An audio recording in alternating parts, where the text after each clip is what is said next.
Hello! Today we're going to explore the second violin part of La Folia, arranged by Conway. This is to go with Corelli's La Folia in Book 6 of Suzuki, and it's meant to be played together with the main part and the piano part.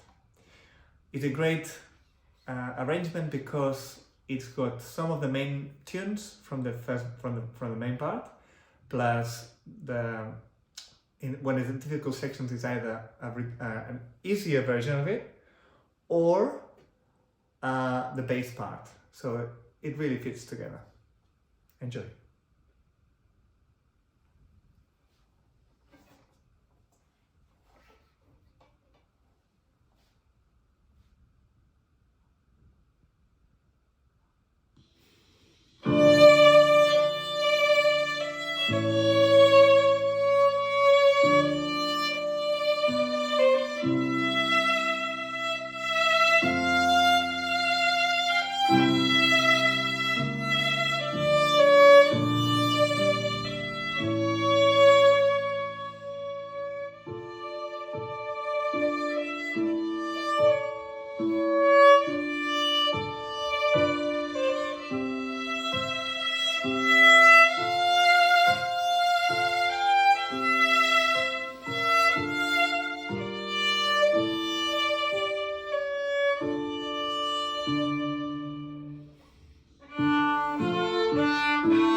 Great, so let's explore this second part together in a very quick tutorial. So there are some parts like the very beginning that is exactly the same as the main violin part. So if you're already learning La Folia or you're about to learn it, this is going to be great help. Just follow the melody when it goes up and then go down.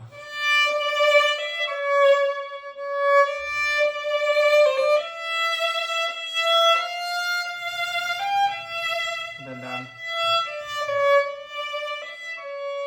That's the overall shape for the whole of this piece, because it's a theme variations and it's always the same, going up to the top and then falling back down. Same thing, second time but piano.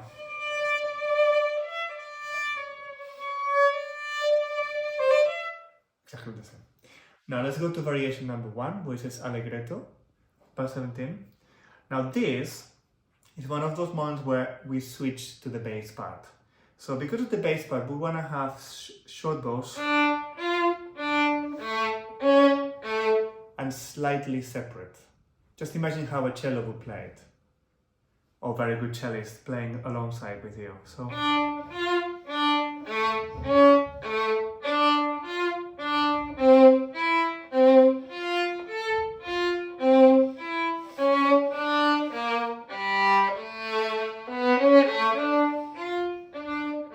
we're going to be accompanying the main part here. Now we move on to bar 33, which is Allegro moderato. Again, this is the same as the main part. Again, slightly separate those quavers.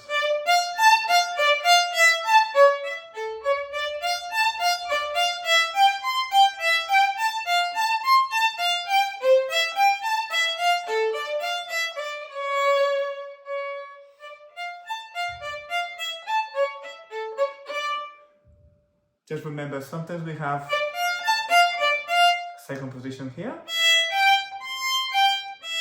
and then back to first with an extension.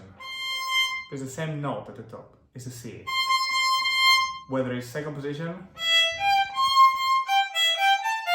or extension.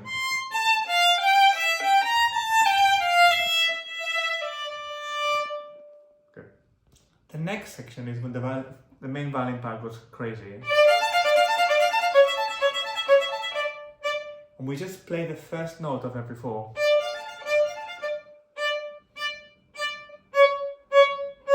And because it's the first note of every 4 and they are all semiquavers, we should keep them really short. Otherwise we'll just drown the main part. So really short notes.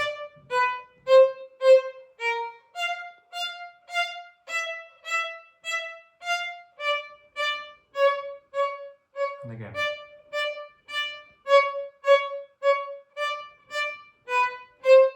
If you can, third position is nicer.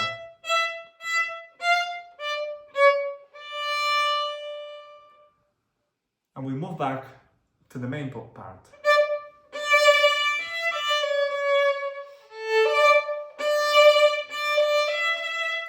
And the way I normally teach this, and I think it will work really well together when we play it as a group, is that when we have the first note and then we have a rest, is a lift.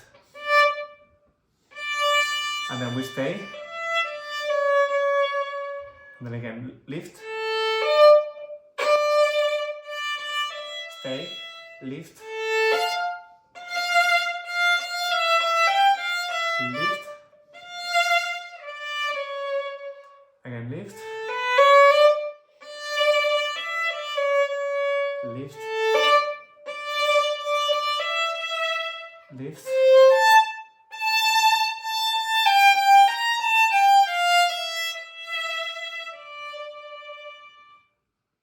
And we finish this variation. We move to the second page, to the andante. Here the main violin part is just holding long notes.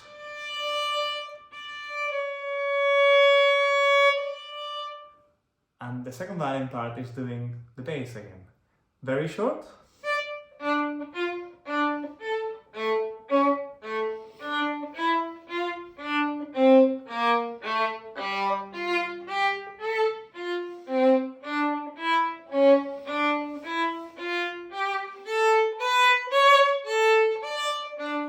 It's what is called a walking bass, because you have that kind of walking pace to it. It's andante as well. So because it's the moving part, while main violin part is just holding notes, it's important to follow the line. So if it's going up, like in bar 84,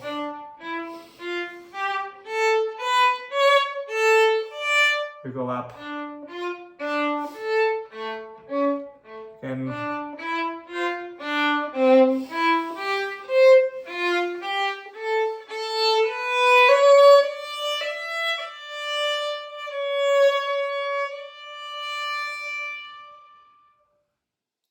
excellent. Next, Allegro, bar 89, and here once more we just play the theme part of the violin part. So the violin part goes,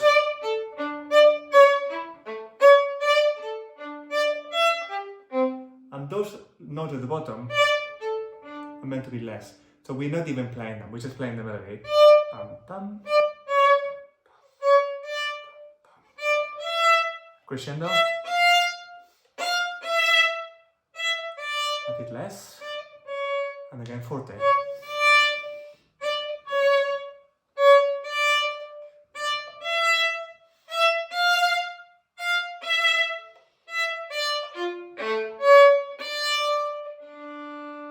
Always less at the end. Tam, tam. Follow the melody and stay on the A string, so it sounds nicer than going on the E string. We go to the 12/8 in bar 897. Now, this is again very similar to the violin part, but just a simpler version.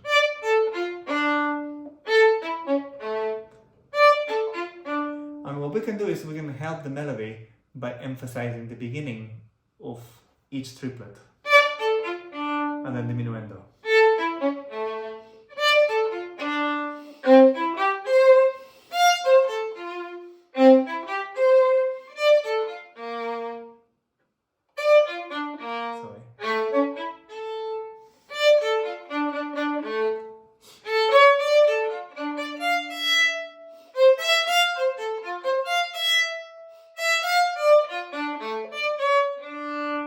This second part from bar 101, make sure that when we're not playing is completely quiet.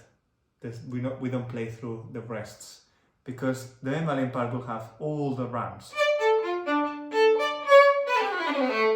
and we don't want to cover that. We want to make sure that we can hear that. So short and soft. Always finish with the diminuendo.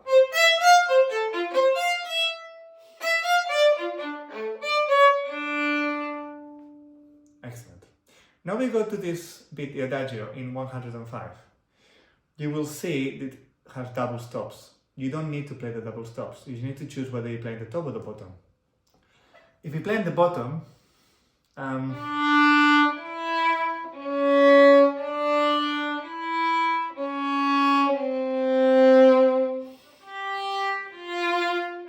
as it says in there, stay in first position.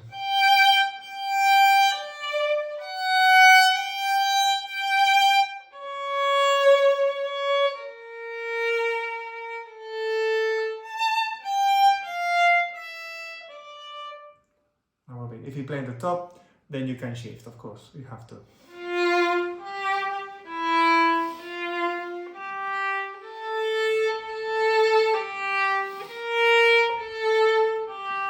Third position.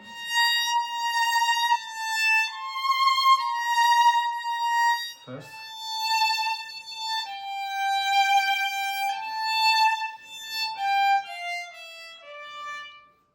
If you play this in a group, make sure that you split it evenly, otherwise there will be too many people playing the top or the bottom. We continue. Short. Those crotchets at the beginning of this allegro, short, with a secco. Sorry.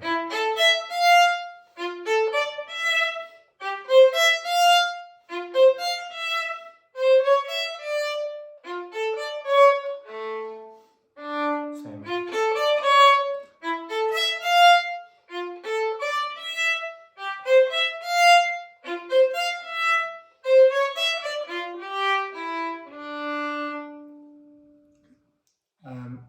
nothing new. Here we want to have the beginning of the note really clear.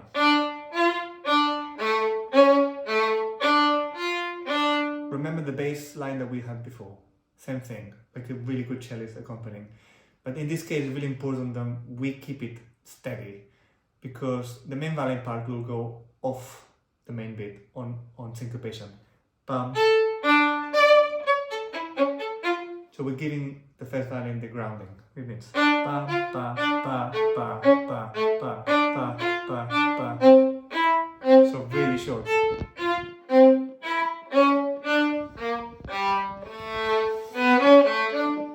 Etc. We go to 145.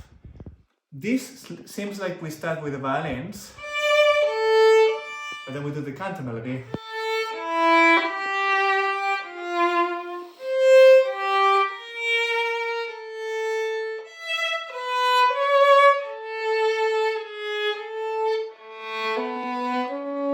And here we join the violin part but an octave lower.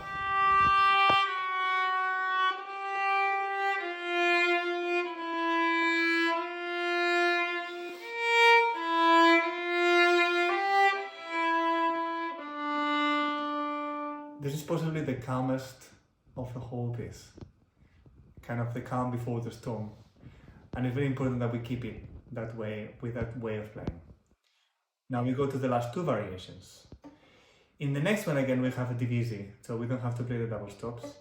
I'm going to play now the top voice, but listen, because this is basically the theme that we have in the beginning.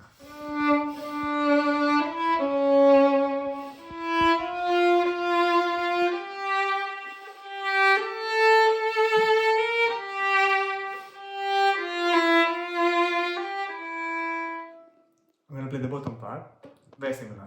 Keep it quiet, but with little bow, so that it's on the G string. I want to make sure it has a nice concrete sound.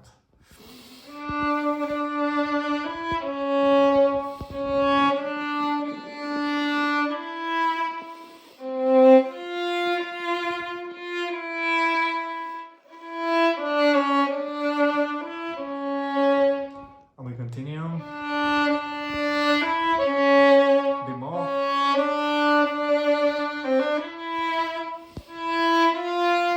Not too fast.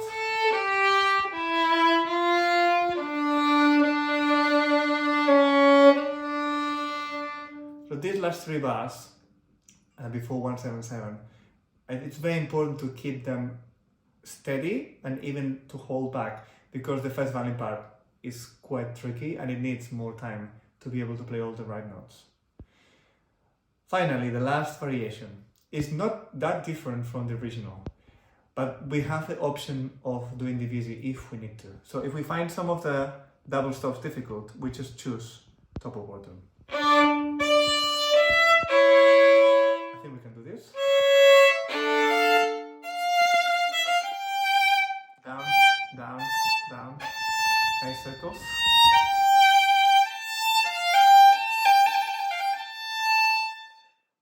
Then we have one of the runs of violins. Now this is the bit we can divide. If you're already learning the Folia, it might just be a good idea to practice the double stops. If you're still not learning it, you can just choose the top or the bottom.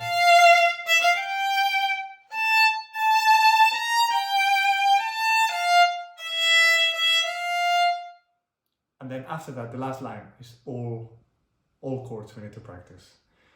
If we're doing the double stops,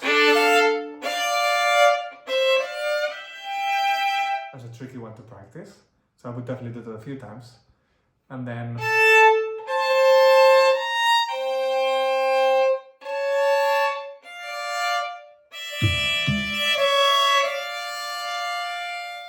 now, let's just work on the last line, the chords. We don't want to attack them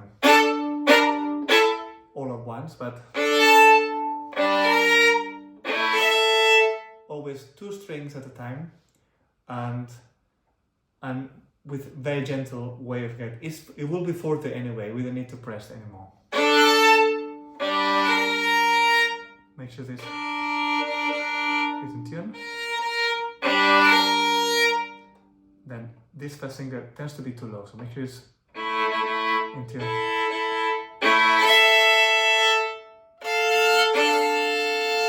Not too low, the low one. And again, low one. If you're unclear about this trill, the trill is on the D string, and we have the first finger on both strings, and we also play the G, but no trill on the G string.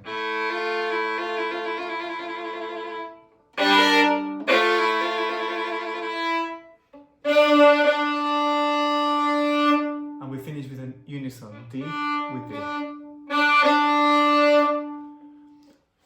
If you're going to be working on this piece, and especially for this last section, make sure that you work on it with your teachers, because this is going to be very beneficial for you when you are ready for the real Folia, when you're playing the whole thing. But for now, this is an excellent way to get started with it and to play it in a concert with everyone else. So I hope this video was useful. If you enjoyed it, please share it with other people, and don't forget to subscribe for more videos like this.